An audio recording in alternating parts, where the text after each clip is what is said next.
Welcome everyone to the next in our series of webinars. This is the last one of 2025. And we have Christine Ferguson joining us from DAERA this evening. She's going to fill us in on the registration process for equine premises. Now my understanding, Christine, is that this isn't new legislation as such, but is going to be kind of enforced, I guess, by February time. Everyone needs to have this completed. So that's why it's kind of on the top of everybody's list just at the moment. So I'm going to hand over to you, Christine, and let you take us through the presentation there, and then we'll open the floor to questions and hopefully answers when you're finished. Thank you. Sorry, you're just on mute there, Christine. No, Sorry. You're No, fine. thank you very much for the invite to discuss with you. It's a new it's very new for horse owners now that under EU animal health law that there's certain obligations to do with equine traceability. So this is a quick run through of what EU animal health law is. I know everyone snores whenever you start talking about legislation, but it's very quick, one slide about it. And then the existing requirements that currently exist for equine traceability, and the new requirements that are coming in, which the equine premises is one of them, our progress to date, and then a quick run through the registration form, and I can take then questions, and if you have any difficulty with them, I hopefully could answer for you or take them back to the team and then get an answer that way. So super. First off, animal health law is known as 2016-429, and it lays down the rules for the prevention and control of diseases in animals. Although it was made in 2016, from April 21 due to the Windsor Framework Annex 2, it meant that it directly applied to Northern Ireland and deals with the identification, registration and movement of terrestrial animals. We're taking forward some domestic legislation to enforce animal health law in Northern Ireland, with the idea that it should be coming in early 2026, although it may be further delayed due to pressures within the department. So this slide sort of sets out what animal health law covers. Beforehand, it really focused on the livestock sector of cows, sheep, pigs, poultry, whereas now you can see it has extended into a range of other animals, including equines. So I've mentioned before identification, registration and movement, and that is the three pillars of equine traceability that DAERA is focusing on and hoping to bring forward. So the identification, most of this is not new to horse owners in Northern Ireland. You still have to apply for a horse passport, which is known as the single lifetime identification document. You still have to have an injectable transponder known as a microchip. The identification should happen no later than 12 months from birth, with the application for a passport applied for within the 6 months from birth. These equines should always be accompanied with their passport, except for certain circumstances, such as if they need emergency veterinary treatment and you need to travel straight away with them. Also, it is key to keep the information held by the Central Equine Database, known as the UKCED, up to date. Down below, there is a line about the digital stable. That is an app which makes it very easy to update certain things within a horse passport. I have it for my own horse, and I have to say it is very useful wee app. So if you want to pop that into the digital stable into Google and have a wee look at it. So the registration of equines or equine establishments.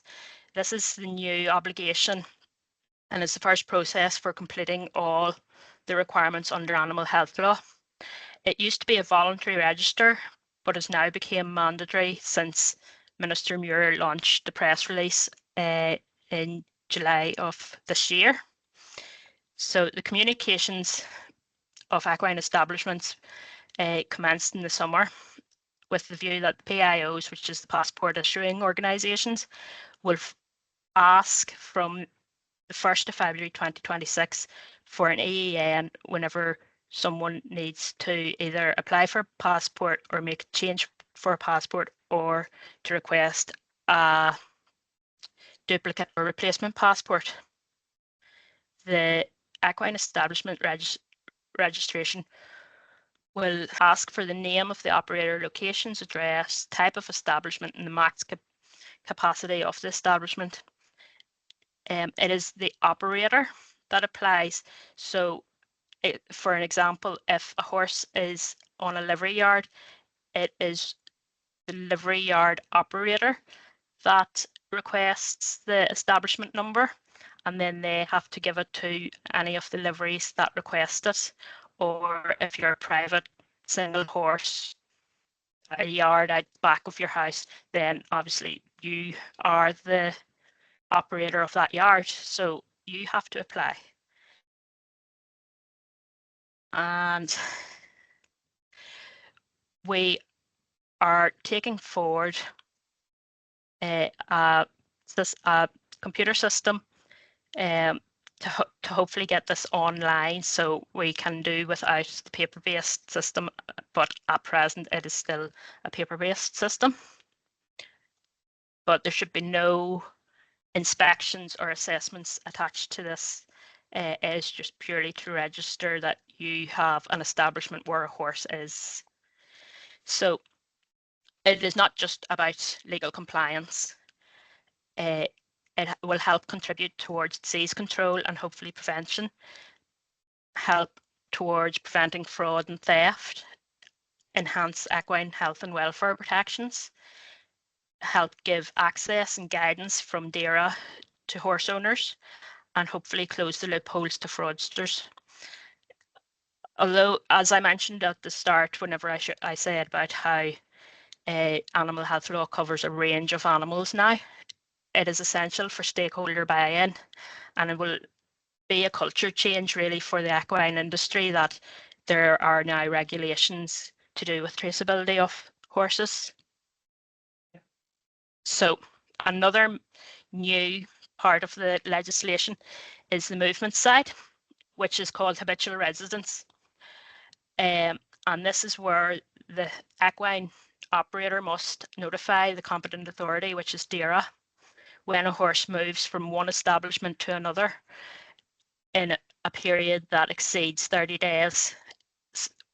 There are some exceptions for this, which is listed below. This is hopefully going to be an IT system, but it's not yet developed. And there are also some more obligations under AHL, which include the record keeping of births, deaths, movements on and off, and the keeping of all medicines administered to horses. And then there are some others. The read-write access is to allow vets to access the database, which will mean that hopefully there will be real-time updates rather than having to get a vet to sign a passport, send it into passport issue in an organisation, they then enter it onto a database and send it back. So hopefully it should be a quicker process. There is a derogation in place to make it a digital. I'm sure people have heard before of e-passports, such as the Weatherby's e-passports, and a derogation to help extend the animal health certificates for high health equines. And there is also obligation for an animal health visit, but this is not yet in place for equines. So the progress so far that equine traceability has made, there was a press release in July which kicked all this off. And as I said before, the key date is the 1st of February for the equine establishment numbers. After that date, will be requested from the passport issuing organisations to apply for a new or updated passport. That is with the thinking that it'll give owners enough time to register for their number so that it's a smooth process, and it also is to come in line with the foaling season. We've held the stakeholder engagements and campaign throughout the summer and done numerous talks like the one this evening. Shortly, there will be a letter, hopefully, dropping through your door. It's off at the printers at the minute, so their timeline is Friday, so anytime after then, fingers crossed, it'll be dropping through your door, and that'll give details of how to register and a QR code to send you directly into the application form. There was also 300 businesses that were posters and flyers were sent to display. And we have been in discussion with other organisations such as auction houses and the sporting bodies such as Event in Ireland, Show Jumping Ireland and Dressage Ireland. And as I said before, there's IT projects in the work to allow an automated registration process and a verification system, which is based on the MOT model. If, say, for example, if you're wanting to move to a livery and you want to see whether they're registered, type in their number and it'll come up green, yes, this is a valid EAN, or it'll come up red as no, this is not. And alongside this, we're scoping out the IT requirements needed for the movement side of the traceability system. So there has been ongoing social media. It had been during the summer fortnightly. This has been ramped up and the message has just got a wee bit stronger in that time is running out and you need to apply now. But of course, after this, everyone will be rushing to fill it in, hopefully. So on to the registration process. If you go on to the DAERA website, there should be a wee search box, and if you just type in equine establishment number or horse passport, that should bring you to the equine pages, and you just read through and I don't know, can you see a cursor there? Yeah. No. Yeah.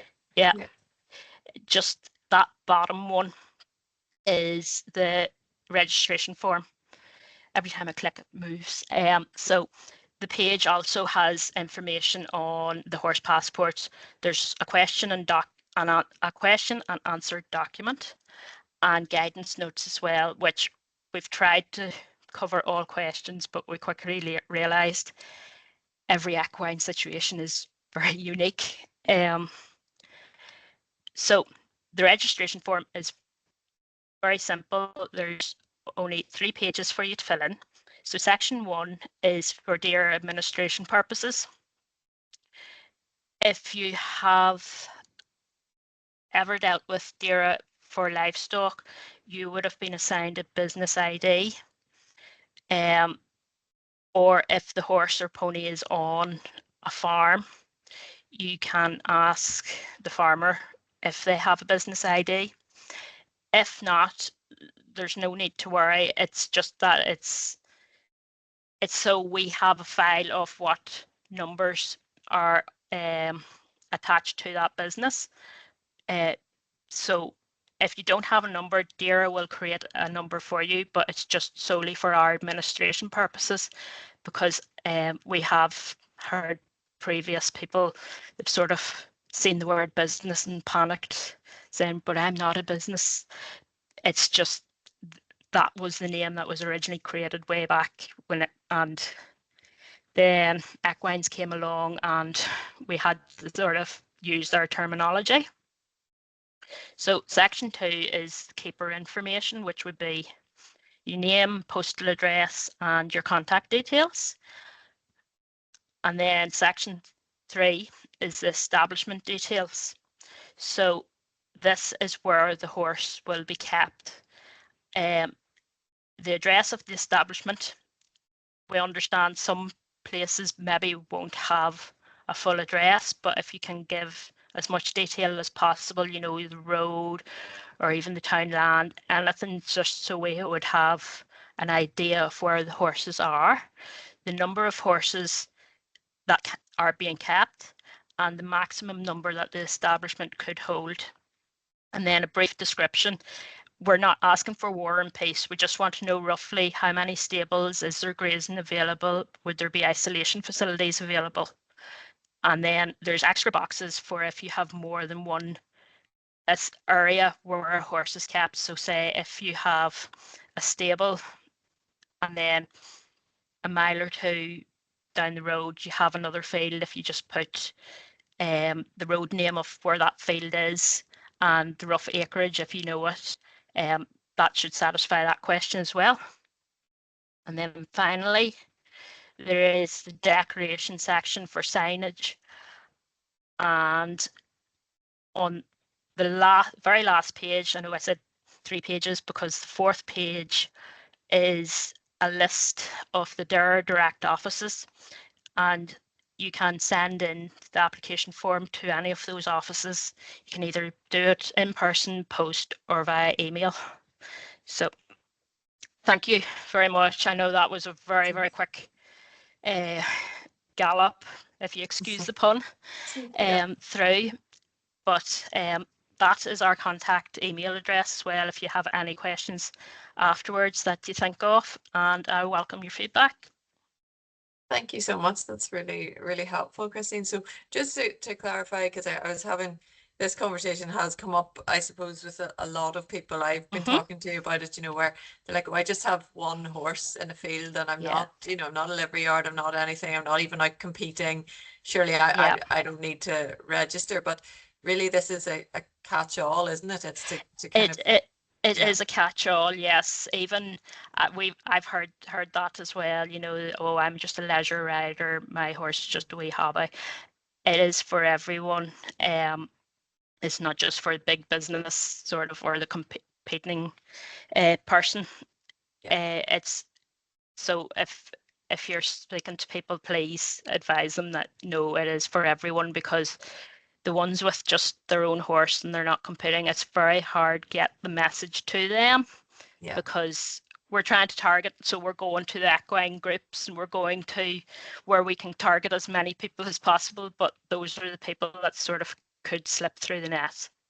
Yeah, and fundamentally this is about traceability in terms of welfare and looking at kind of getting a grip, I guess, on the wider equine picture and landscape in Northern Ireland. It's not linked into any other kind of strategies or anything. You know, I think there's a couple of people mentioned things around like tax and different things like that, but this is really the backbone of this is about finding out how many horses are where, I guess, in Northern Ireland. Yes, it is. It is solely to do with the traceability of horses for their health and welfare.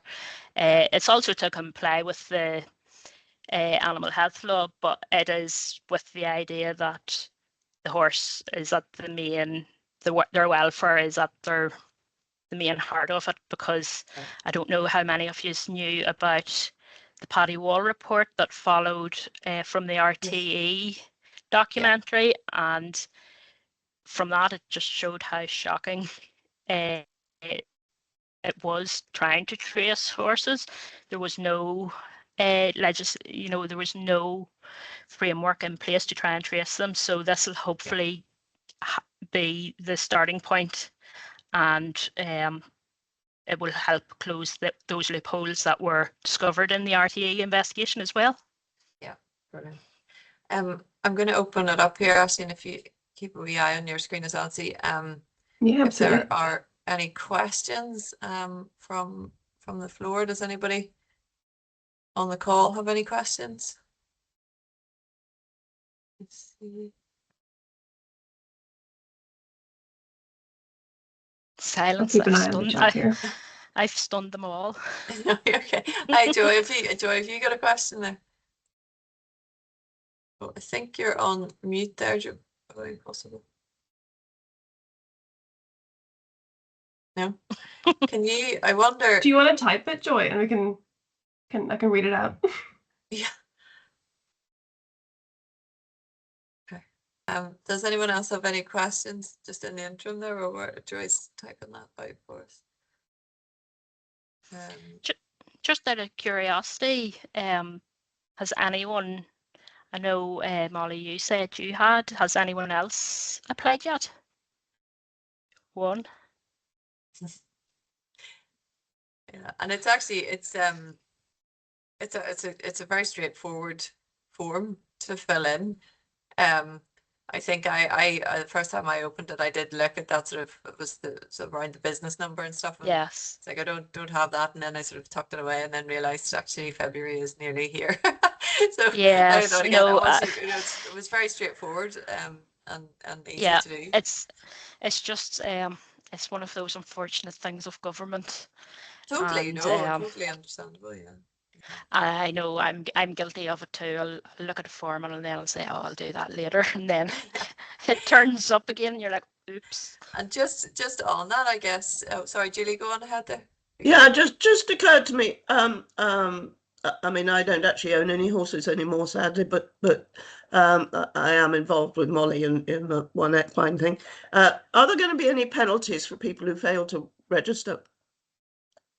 Currently, we're not going, at this moment in time, we're not going down any enforcement routes. Yeah. We feel it would be too strong. Yeah. But there a lot with the sort of measure put in place that you needed for your passport application. We're trying to do it through measures more so than the sanctions of taking people to court or producing fines. So you'll nail the people going to competitions and the people going to sales and the people, all those sort of slowly the ones above the radar will have to have it because of the passport issue. But my guess is there are a lot of horses in Northern Ireland that don't even have a passport. Yes. That is one of the unfortunate things. The people that'll comply are the people that comply already. Yes. But yes, you know where they are. Yes, it's just one of those things that we're trying our best, but we understand that some people will slip through and try and circumvent and avoid doing this. But slowly we may be fit to get a better handle on traceability. Yeah, and I suppose once if you have it for passport applications, and then if there's also an online thing around veterinary treatment too, I presume you'll need to put your EEN number in, or the vet will need to put something like that in when they're giving any treatment to any horses and stuff as well. So it'll start to feed through that way once that comes in. Yeah, it is. It's another possibility because this is so new. We're introducing the EENs, but we're still working on the background to get the habitual residents and get the veterinary medicine and the access to the database and everything sorted out as well. But they will all interlink with each other as well. We just aren't 100% yet how. Yeah, no, absolutely. And just in terms of people, for timescales and stuff, it's coming up to Christmas and different things, and I guess the 1st of February will roll around quite quickly. Are you guys kind of under pressure? Are there a lot of applications coming in your way, or they have been gradually getting higher up and up as February has came, which we expected. We have give the estimate of 21 days to give that sort of scope for if there is a large number. Whenever I did mine, it literally was 3-4 days and I got my letter back. So it just give that wee bit of leeway is the 21 days for the staff. Super. Do we have we lost Joy there? I'm just looking to see. Nothing in the chat here. Yeah. No, there's nothing there. Do we have any other questions or anything for Christine? That's actually, it was a really great presentation, Christine. It's very self-explanatory. And if you're happy enough, then we can upload that to our YouTube, and then we can probably put a link to the form on our website or something, National, as well, or social media and stuff like that. Yeah, That's and no also problem. brilliant. And then we'll put a link to the digital stable as well, because Nicola had mentioned that at the NEVA conference. Yes. And that was the first I'd actually heard of it. So, yeah, I think there's probably it looks really useful. It worked for me initially, and then hasn't worked, but I'll go back in again and see what the crack is with it. No, it's a very useful app. Some people have said it may be the problem with yours as well. It does sort of like a soft credit check where it scans your face and you have to scan in your passport or your driving license so that it proves you're an actual person. You're not making a profile for someone who doesn't exist, sort of thing. That's sort of another thing, is ghost people. But no, I have to say I find it very useful. Brilliant. Well, we'll put a link to that as well.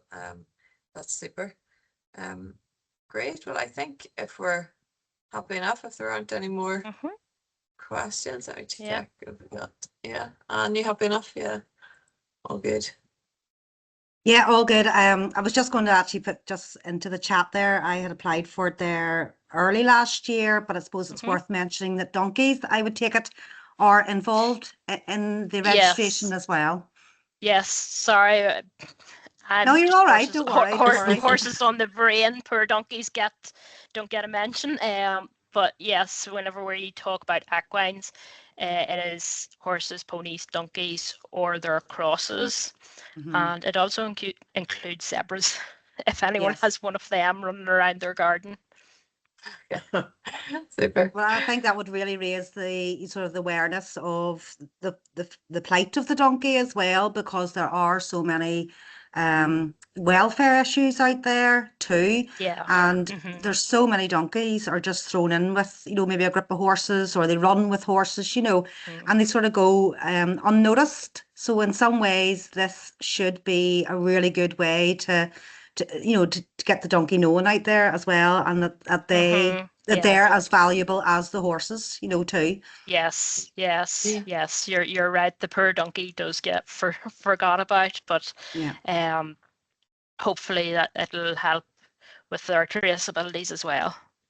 I'm part of a group there, the Donkey Breed Society. I'm not too sure if you've heard of that at all. Yeah. Yes, so we're a region of that, and it's something we would put to our members every year. We have like a donkey MOT day that we run for our members, and that would be sort of like donkey teeth, their feet worming, but also passporting as well. And you'd be surprised with the amount of new members coming in who have donkeys but are completely unaware of the requirement of passports and obviously the equine number. So that's something we're doing as a group, to promote that as well. No, that's excellent. And if you don't mind, spreading the word about equine donkey as well, to get the establishment numbers up for them as well, that would be perfect. Yep, no problem. Thank you. Thank you. Thanks. Super. Thanks, Anne. Great. Well, I think that's everything covered. And Christine, we'll put that email address up as well. So if there are people who are watching this and they have questions, because I'm sure, as you say, there are a lot of unique setups in the equine world. So people with all sorts going. So there'll probably be a few questions come in post when people see this online. So that's brilliant. Look, thank you so much for your help. And hopefully we can keep everybody moving on this. No, that's brilliant. Thank you very much for the invite and listening. All right. Thank you. Thank you. Cheers. Thanks, All everyone. right. Bye. Thank you. Bye. Bye.